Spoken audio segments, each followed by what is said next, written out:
Hi guys, Michael McLeod from Future Institute of Australia. I'm very excited to be able to deliver to you an interview over the next few weeks with Kym Illman. Kym is the owner and director of Messages on Hold. You might remember those waving hands behind the goals at the West Coast Eagles games. He's been there since the early 90s.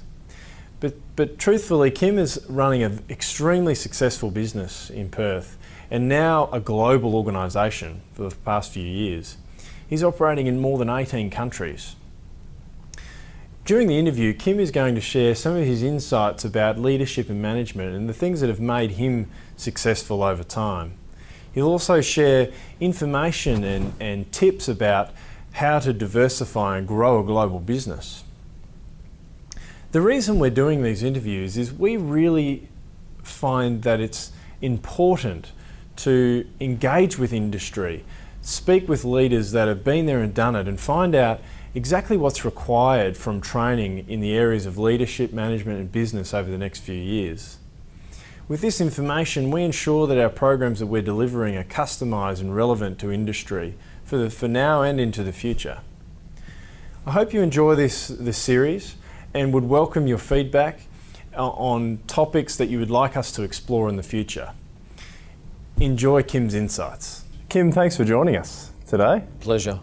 So you have been a radio announcer, an audio engineer, you're a developer, you're into motor racing, you've got a groove gallery, your Messages on Hold, you're into learning and education, you're a passionate photographer, and you're a YouTube sensation. You've been busy for the last 28 years. It's a long time. It's a long time, and you've got to fill it with something interesting, otherwise you go mad. So you actually come from Adelaide, so tell us about your upbringing. Parents had their own businesses. I was an average student at a public school, comfortable upbringing, used to work hard as a teenager, working on the Granite Island train, selling tickets during the holidays, discos when I got to about 16, 17, loved radio, used to win all the competitions. Never excelled at school, but I wasn't a dummy. Always really loved radio and recording and that sort of stuff. Bit cheeky, bit naughty at times, nothing illegal. I just had a passion for doing whatever I wanted to do. And what brought you to Perth? Well, I was actually working in Darwin on a radio station. I got sick of the wet season because it's just a killer up there. And I'd done 5 years and pretty much ended up on the breakfast shift, which is the pinnacle of radio, and I just got bored with it. And I thought, right, a mate of mine said, you've got to come to Perth, it's a great spot. So I came down here, found a job at Channel 9, luckily. Well, it was actually Sky Channel when it first started, and then we moved across to Channel 9 when Sky moved to Sydney. But I was an audio engineer and I was wasting my time. Really, I had no love of it. It was just killing a piece of my life, 2 years, and I would have gone mad if I'd stayed there. So in the end, after a silly stunt, I got sacked, and that was my impetus to go out there and do something for me, and that was start my own business. So what gave you the idea to start Messages on Hold? Well, when I got sacked, the first thing I did was I decided, well, I need some money, so I'll go try selling those peephole viewers door to door. Yeah, I lasted half a day with that, and I realised that wasn't much fun. I wasn't very good at it. And then I'd always had this idea, well, when I say always, I'd probably, for the previous 6 months before, I had in my head, because I'd been to London and I'd seen Topshop, the fashion store, had their own radio, DJ, in store, it was live, and it just blew me away. And having that radio background, I thought, well, let's go to Jeans West and Just Jeans and see if I can interest them in an in-store radio program. Obviously it wouldn't be live, but I could record it on cassette and I could send it out to their 100 plus stores. So I went and saw both, and by sheer fluke and chance, Jeans West said, yep, you've got a deal. So I ended up landing on my feet within a few months of being sacked by Channel 9, and I was making more for doing really 2 days of work on Jeans West Radio than I made doing 5-6 days at Channel 9. But I realised straight away, or reasonably quickly, that had things gone the same way and I lose that contract at Jeans West, I'm back in the same position. So I happened to be sitting on hold one day at American Express paying a bill, and I heard their promotion, and I thought, well, I can voice, I can write, I could sell the thing, I could do everything. I did a bit of research and thought, right, well, I'll do that as well.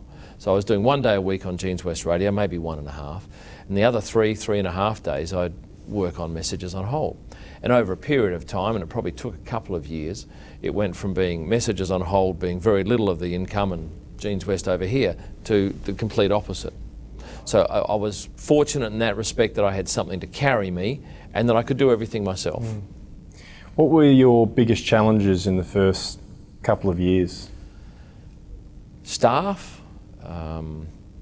I put on a PA to help me in the office, and at one point married her, so she turned out to be my best acquisition, I guess you'd say.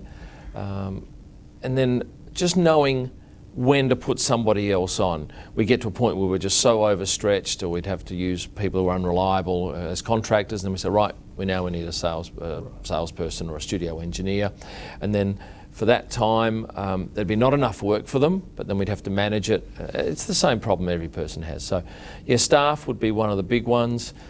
Growth was a problem. We keep outgrowing offices because we're on this very quick curve of increasing clients, because it was new and we didn't find it terribly difficult to sell, although it had to be done on a one-to-one basis. It's not something you could just put an ad in the paper and reap the rewards.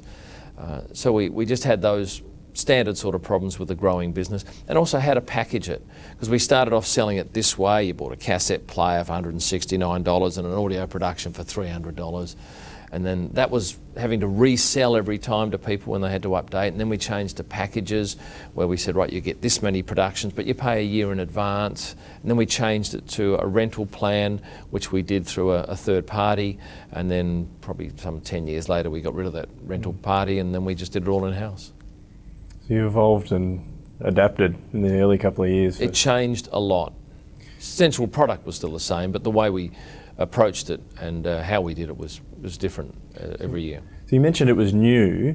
What was your point of difference? Was it in fact a brand new, nothing never been seen before in Australia, or was there other bits to it? There were other people doing it, but very poorly, and certainly not with the same passion that we did or the same creative flair. And we would do things that we would get your attention. If you're a potential client of ours, you would know us and you would think, wow, these guys are switched on. And everything we do in our marketing has to be different, it has to grab your attention, and importantly, it should be personalised. And today, a lot of businesses, in fact, ever since I've been in business, most businesses don't want to personalise anything. You get the same brochure as he does, as she does. Well, everything we do is customised. When you first put together your idea for the business, did you have a business plan? I'll tell you what my business plan was. I met with a woman once, and it was probably a year and a half into my business, and she sat down with me, and out of that I wanted to go on an interstate business trip, and I wanted to turn over $60,000 a week. That was all I had in my head. They were my two focuses. So it wasn't terribly in depth, and maybe I was lucky and just got away with it, but certainly there was no detailed business plan. Because I was doing everything, I didn't need investors, I didn't need a whole lot of things that if you were going into a business today and wanted to turn over $1 million a year, you'd need to go and have outside influence and help. So it started small, but it grew. And so let's say 3 years in, did you then write another business plan and have a vision attached to that? Nope. Or was it just simple as you go, growers, little baby steps? We doubled turnover every year for something like 6 years, I think it was, 7 years. And we made the BRW fastest growing list, and it was quite an amazing ride. Obviously you can't keep doing that all the time, but at some point I got myself a general manager, and that was a great thing for me to do. I never thought I wanted someone because I thought there would be problems and I couldn't handle it, but no, after a period, and it wasn't as if we went in and advertised for a general manager. It was someone that came into our business. She came in as our financial controller, and it just sort of gently morphed into her taking over the company. What support networks did you have around you in the first 5 years? Hardly anything, really. I had an accountant and I had a lawyer, and I would ask them for advice. I asked my dad for some advice occasionally. He was a land broker in Adelaide. But once again, it was pretty much those people in the business at the time, my wife now, Tonya, who was my admin manager, Kiralee, my general manager, and 2 professional people. Excellent. And I read a lot of books. Read a lot of books? Yeah, read a lot of business books on how people had done it. What were some of the most important things that you learnt in the early years to sustain your success? Don't price yourself too cheaply. I did it at the start, and I remember a guy called Kevin came to me and he said, "You're selling this too cheaply. You can't afford to be doing it that cheaply." And it was easy to sell when it's cheap. And perhaps I looked at that and thought, oh, well, I'm happy selling it cheaply. But there's nothing in it for you, because someone else can come in and undercut you in price any minute of the day, and then that's it. That's your unique selling point gone. So we changed that. Don't accept no for an answer. And Persistence. And I can't believe the number of people who are dissuaded by other negative people. Oh, you can't do that. And they go, oh, all right. Okay, well, I'll go away. Whereas if someone said I can't do that, I'll just go, thanks very much. I'll go and find someone who says you can do that. And I think a lot of people are dissuaded by very ordinary people in their lives. What advice would you give, apart from not accepting no, what advice would you give to someone starting out in business? Some of your tips. Yeah, I think people are so important in your business because they can make it or break it. And we look very closely at the people that we bring in. And certainly when I first started, and I've always had this philosophy, is I look at the person and I think, right, have you got the right attitude? Because I can teach you the skill, no problem at all. I don't care. As long as you've got a certain level of intelligence, that's fine. But it's the attitude. And unfortunately, a lot of people are very good at hiding their attitude, and you get caught, as any business owner would know. But certainly, I'm very, very keen on getting people that have that attitude and who will be malleable.